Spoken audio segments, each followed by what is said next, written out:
दोस्तों आज की इस वीडियो में मैं बात करूंगा न्यूक्लियर फिजिक्स के बेसिक इंट्रोडक्शन पर, जिससे आपको यह आइडिया लग जाए कि हम न्यूक्लियर फिजिक्स में क्या पढ़ते हैं और क्यों पढ़ते हैं। दोस्तों ये बात तो हम जानते हैं कि एटम का स्ट्रक्चर कुछ इस तरह दिखता है, जहां पर एटम के बीचों बीच एटम से 10,000 गुना छोटा एक न्यूक्लियस होता है, जो कि प्रोटॉन्स और न्यूट्रॉन से मिलकर के बना होता है। यह दोनों पार्टिकल्स यानी प्रोटॉन और न्यूट्रॉन आपस में स्ट्रॉन्ग न्यूक्लियर फोर्स की मदद से बंधे हुए होते हैं, जो कि नेचर का एक फंडामेंटल फोर्स होता है। और न्यूक्लियस के आसपास एनर्जी लेवल्स या एनर्जी क्लाउड्स में इलेक्ट्रॉन चक्कर काटता है, जो कि एक फंडामेंटल बिल्डिंग ब्लॉक पार्टिकल कहलाता है। एक प्रोटॉन में पॉजिटिव चार्ज होता है, जिसकी value 1.6 multiply by 10 to the power -19 coulomb होती है, और वहीं एक इलेक्ट्रॉन में भी इतनी ही चार्ज की वैल्यू होती है, लेकिन नेगेटिव होती है, यानी ये दोनों एक दूसरे के अपोजिट होते हैं। अब इसमें खास बात यह है कि एक एटम में जितने प्रोटॉन होते हैं उतने ही इलेक्ट्रॉन होते हैं, तो इसका मतलब एक एटम इलेक्ट्रिकली न्यूट्रल होता है, यानी कि दोनों के चार्ज एक दूसरे को न्यूट्रल कर देते हैं। अब ये बात पूरी दुनिया जानती है कि न्यूक्लियस की डिस्कवरी अर्नेस्ट रदरफोर्ड ने की थी, और उसके लिए उन्हें 1908 में नोबेल प्राइज मिला था। अब ये बात थोड़ी सी अजीब है कि न्यूक्लियर फिजिक्स का बेस रखने वाले को केमिस्ट्री का नोबेल प्राइज मिला है, लेकिन 1908 से 12 साल पहले यानी 1896 में हेनरी बैक्वेरेल ने फ्रांस में एक अलग ही ऑब्जर्वेशन की थी।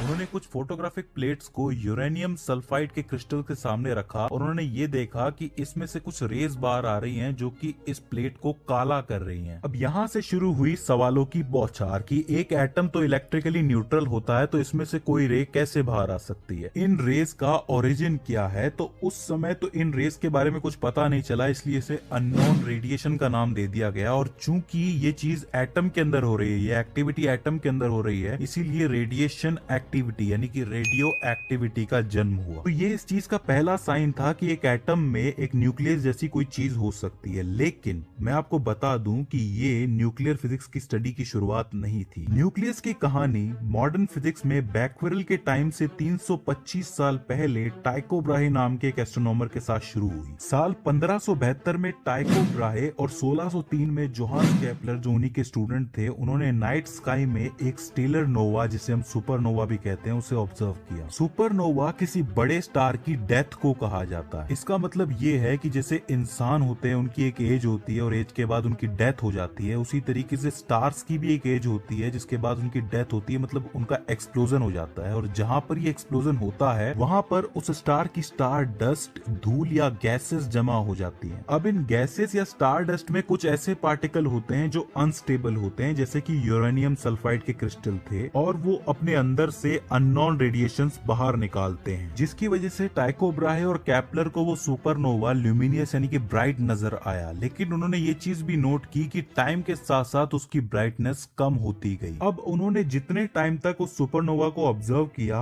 उस टाइम के दौरान उन्होंने उसके आसपास के जितने भी दूसरे तारे और प्लैनेट्स थे, उनकी पोजीशन को भी नोट किया। और जब एस्ट्रोनॉमर्स ने आगे चलकर उन प्लैनेट्स और तारों की पोजीशन को रिवर्सली कैलकुलेट किया, तो उन्हें पता चला कि उस सुपरनोवा में निकल और कोबाल्ट नाम के एलिमेंट्स का डिके हो रहा था। ये वही डिके है जो यूरेनियम से भी हो रहा था, जिसकी वजह से फोटोग्राफिक प्लेट्स काली पड़ रही थी। सुपरनोवा की ब्राइटनेस या ल्यूमिनिसिटी का टाइम के साथ कम होने का मतलब ये था कि उसमें जो एलिमेंट्स थे, बेसिकली निकल और कोबाल्ट, वो अपनी हाफ लाइफ तक पहुंच चुके थे। अब ये हाफ लाइफ क्या होती है? सिंपल वर्ड्स में एक अनस्टेबल एटम या न्यूक्लियस अपने पूरे लाइफ टाइम का आधा टाइम डिके या क्षय करता है। इस दौरान वो मेनली रेडिएशन या एनर्जी को बाहर निकालता है, और जब हाफ लाइफ पूरी हो जाती है, तब वो अनस्टेबल एटम या न्यूक्लियस स्टेबल हो जाता है, या मेनली वो एलिमेंट ही बदल जाता है। तो इस सुपरनोवा में निकल की जो हाफ लाइफ थी वो 6.077 डेज थी, और कोबाल्ट की थी 77.27 डेज। तो अपनी हाफ लाइफ के हिसाब से उन्होंने एनर्जी रिलीज की, तो उस टाइम पे तो ल्यूमिनिसिटी ज्यादा थी, और हाफ लाइफ पूरी हो जाने के बाद उसकी ल्यूमिनिसिटी कम हो गई। अब देखिए, एक चीज आपको यहाँ पे ध्यान रखनी है कि जब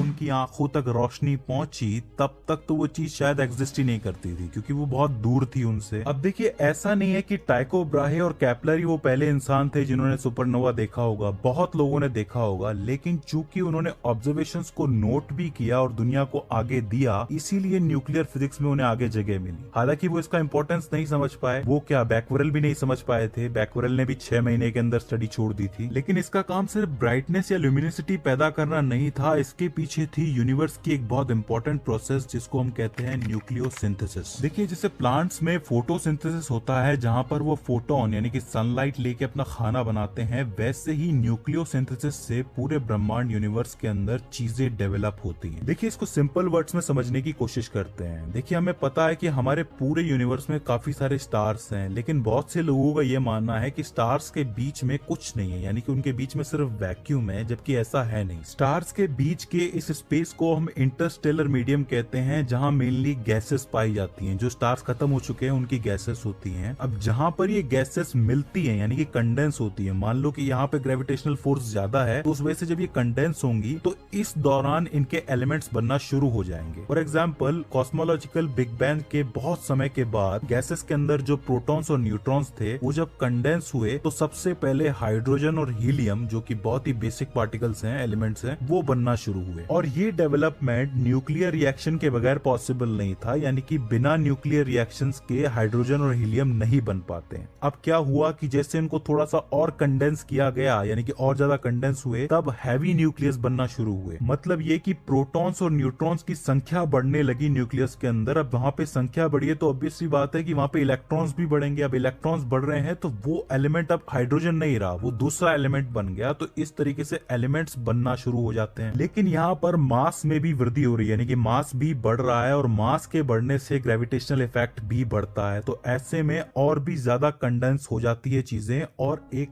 प्लैनेट या स्टार जैसी चीजें बनना शुरू हो जाती हैं। अब मान लो कि यहाँ पर कोई प्लैनेट बना है तो उस प्लैनेट को आगे इंटरस्टेलर मीडियम में धकेल दिया जाएगा और वो जो है जाके किसी प्लैनेट सिस्टम में जुड़ जाएगा या स्टार सिस्टम में जुड़ जाएगा। उसे हम कहेंगे स्टेलर सिस्टम। याद रखिए, स्टार्स या प्लैनेट्स के छोटे से ग्रुप को जो कि ग्रेविटेशनल बाउंडिंग की वजह से एक दूसरे के आसपास ऑर्बिट कर रहे हैं, उसे स्टेलर सिस्टम कहा जाता है। और स्टार्स के बीच की जो जगह होती है उसको हम इंटरस्टेलर मीडियम कहते हैं, जहाँ पे गैसेस होती हैं। अब देखिए, इसके अंदर भी बहुत सी स्पेशलिटीज हैं, जैसे कि छोटे वाले स्टार्स या प्लैनेट्स बनते हैं उस जगह को हम नेबुला कहते हैं, और किसी बड़े यानी मैसिव स्टार की जब डेथ होती है तो उसको सुपरनोवा कहा जाता है। Interstellar medium mainly 70% hydrogen, 28% helium और 2% अदर एलिमेंट से मिलकर के बना होता है। ये सारे एटम्स जो हैं एक ऐसी जगह पे जाके जुड़ते हैं जो कि डेंस हो, कोल्ड हो, तो वहां पर मॉलिक्यूल्स का निर्माण होता है, यानी कि मॉलिक्यूल्स बनते हैं और उस जगह को मॉलिक्यूलर क्लाउड्स भी कहा जाता है। जैसे एग्जांपल के लिए मैं आपको बताऊं पिलर्स ऑफ क्रिएशन नेबुला के बारे में, जो वो एक ऐसी जगह है जहां से काफी सारे प्लैनेट्स और स्टार बन चुके हैं। हाल ही की जो तस्वीर है वो कुछ इस तरीके से है, लेकिन इसकी पहली तस्वीर जो है हबल ने निकाली थी। अब एक बात याद रखिए कि अगर अभी हम इसकी तस्वीर देख रहे हैं, मतलब ये हजारों साल पहले एग्जिस्ट करता था, मतलब ये हजारों साल पुरानी तस्वीर है। चूंकि लाइट को ट्रेवल करने में टाइम तो लगता ही है। तो न्यूक्लियर फिजिक्स हमें ये बताती है कि कोई चीज या कोई एलिमेंट या ये यूनिवर्स आखिरकार बना कैसे। क्वांटिटेटिव वे में हमें ये चीज समझ में आती है। हालांकि जितनी भी चीजें मैंने आपको बताई है इसके अंदर बहुत टेक्निकलिटी है। जैसे जैसे आप अंदर जाते जाओगे आपको चीजें और बारीकी से समझ में आएंगी, लेकिन मेरा आपको ये इंट्रोडक्शन देना इसलिए जरूरी था ताकि आपको ये समझ में आए कि हम न्यूक्लियर फिजिक्स क्यों पढ़ रहे हैं। तो दोस्तों, आई होप ये इंट्रोडक्शन आपको समझ में आया हो। इसके बाद भी इसके अंदर कोई क्वेरी आती है, कोई दिक्कत आती है, तो आप हमें नीचे कमेंट सेक्शन में पूछ सकते हैं। सो फ्रेंड्स, आज की इस वीडियो के अंदर बस इतना ही। See you in the next one.